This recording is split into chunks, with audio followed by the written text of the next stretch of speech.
Bom, o ano termina com nenhuma perspectiva sobre o fim das guerras no leste europeu e também no Oriente Médio. O nosso convidado agora é o doutor em Direito Internacional, Alexandre Teixeira. Tudo bem, doutor? Como vai? Mais uma vez, obrigado por estar aqui conosco na programação da Jovem Pan. Bem-vindo, boa noite. Boa noite, Thiago. Para mim é uma honra estar com vocês e também com a audiência do Jovem Pan. Muito obrigado. Bom, doutor, começando falando sobre a guerra no leste europeu, né? Tivemos nessa semana, recentemente, essa história de um avião que foi abatido, o presidente Putin pediu desculpas. De que forma essa guerra está em compasso de espera por causa da posse do presidente dos Estados Unidos, Donald Trump? Isso pode pressionar o fim da guerra de alguma forma? E aí a gente já vai também para a guerra no Oriente Médio, se a posse nos Estados Unidos tem alguma influência em relação a isso. Mas começando a falar sobre o leste europeu, que não há uma perspectiva de cessar fogo e essa guerra vai completar 3 anos agora em 2025. Olha, Thiago, eu não tenho dúvida que a inauguração de Donald Trump agora em 20 de janeiro tem tudo para mudar o cenário geopolítico do planeta. Afinal, estamos falando da grande potência hegemônica que ainda controla a maior força militar do mundo. A situação da Ucrânia, essa questão da derrubada do avião, não é a primeira vez que acontece isso, né, com os militares russos. Tivemos outro evento, até com maiores perdas de vidas humanas.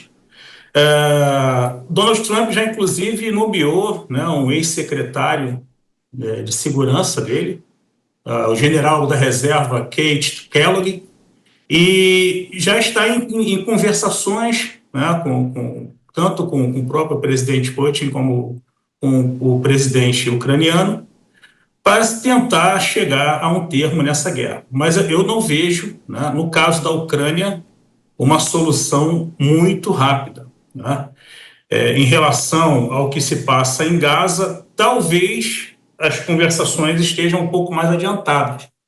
Apesar da proposta de acordo estar encontrando muita resistência com a linha dura do partido do primeiro-ministro, né? Porque a ideia do Hamas é exigir a retirada total das forças israelenses da faixa de Gaza para o regresso da população.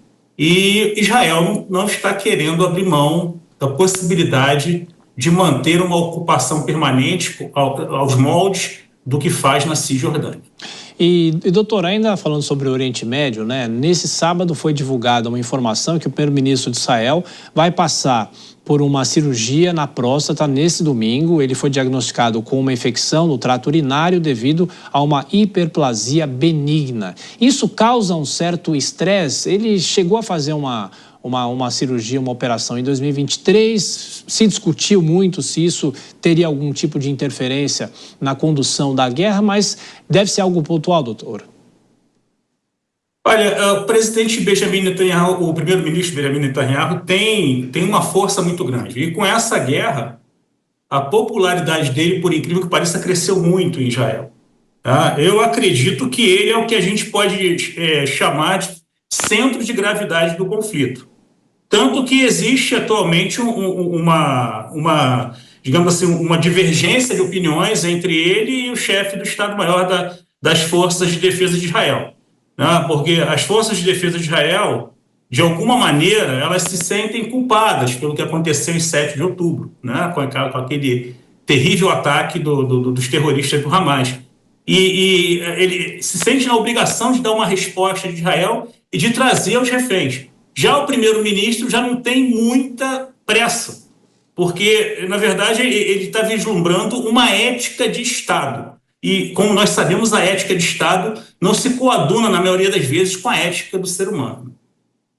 Doutor, eu queria te fazer uma pergunta sobre a Síria, né? Porque a Síria viveu uma ditadura, né, nos últimos 25 anos e, nesse momento, o grupo rebelde que assume o poder, os especialistas divergem muito. Eles dão algumas sinalizações de que podem afrouxar o tratamento que eles dão contra as mulheres, em relação às mulheres. Eles dão algumas sinalizações um pouco mais democráticas ou menos rígidas, vamos dizer assim, em relação à política do país. Mas o senhor acredita que é possível ter alguma mudança, alguma transição positiva na Síria?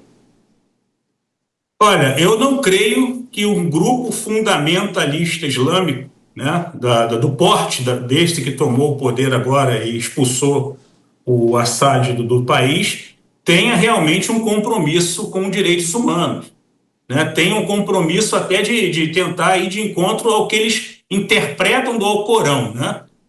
Eu acredito que a visão deles para fora da Síria talvez realmente seja a de mostrar uma certa estabilidade para tentar restabelecer algum tipo de governabilidade no país. Mas não creio, não tenho dúvidas de que isso não será uma tarefa fácil. A Síria ela passa por uma conjuntura muito parecida com a Líbia. São muitos clãs, são muitos grupos radicais, são várias etnias, são vários credos confessionais, e agora nós precisamos ver como é que serão esses desdobramentos. Eu acredito que esse discurso pacifista seja para tentar acalmar um pouco a sociedade internacional, mas não acredito que haja mudança em relação ao que os fundamentalistas islâmicos fazem em todos os países que eles comandam. E nem imaginar uma outra relação com Israel, por exemplo? Isso não tenho nenhuma perspectiva de que um grupo radical busque uma aproximação com Israel, né? O Oriente Médio, como eu já falei aqui numa outra oportunidade, a gente não consegue enxergar a ótica geopolítica do Oriente Médio como nós enxergamos a do resto do mundo. Porque, além dos interesses políticos, além das guerras de procuração, nas quais as grandes potências, né, apoiam as partes, nós temos um conteúdo religioso muito forte, né, e uma questão milenar. Sinceramente, eu não acredito que um grupo fundamentalista islâmico busque algum tipo de aproximação ostensiva com Israel. Isso eu não acredito. E, professor, rapidamente para a gente fechar, o que é possível esperar da diplomacia brasileira em 2025? Tivemos muitos atritos nesse ano de 2024 e agora em 2025. O que é possível esperar? O senhor acha que o governo brasileiro vai continuar mantendo os posicionamentos que tem com as guerras e até a própria questão mais antagonista em relação ao novo governo dos Estados Unidos? Olha, a diplomacia brasileira ela é conhecida, né, ela tem uma referência internacional histórica, né, de ser uma excelente diplomacia. Os nossos diplomatas, eu já tive a oportunidade muitas vezes de trabalhar com diplomatas, inclusive em regiões conflagradas. Nós precisamos realmente retomar esse caminho e deixar as questões ideológicas de lado. Uma coisa é a sociedade internacional e é a paz mundial, e a outra coisa são as nossas questões internas. Eu acredito que a gente tenha realmente uma boa perspectiva para os nossos diplomatas nesse ano de 2025. E deixa eu aproveitar, professor, fazer mais uma pergunta sobre o governo de Donald Trump. Quando ele ganhou a eleição, os analistas se dividiam, dizendo que ou seria, ou será um governo muito incerto ainda. O senhor acha que com a composição do secretariado, dos ministérios, né, como a gente fala aqui no Brasil, o senhor acha que essa composição dá sinais de que o governo será menos incerto, talvez, e mais claro, já uma clareza maior do que vai ser esse segundo mandato dele?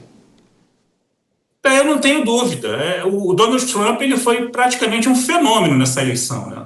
Ele não ganhou apenas com os delegados, né? Ele ganhou também com a sociedade, ao contrário da eleição de 2016, onde ele foi declarado eleito pelos delegados. E eu vejo que a composição, né, isso aí é uma coisa que até no nosso país já aconteceu. Alguns presidentes polêmicos, mas buscam a composição de um governo com pessoas sérias, e a gente tem uma perspectiva de repente, ter realmente um bom governo. E eu acho que ele está um pouco mais maduro também, né? Ele tem falado muitas coisas de anexar, né, Groenlândia, de anexar, retomar o Canal do Panamá, mas, na minha opinião, isso é retórica.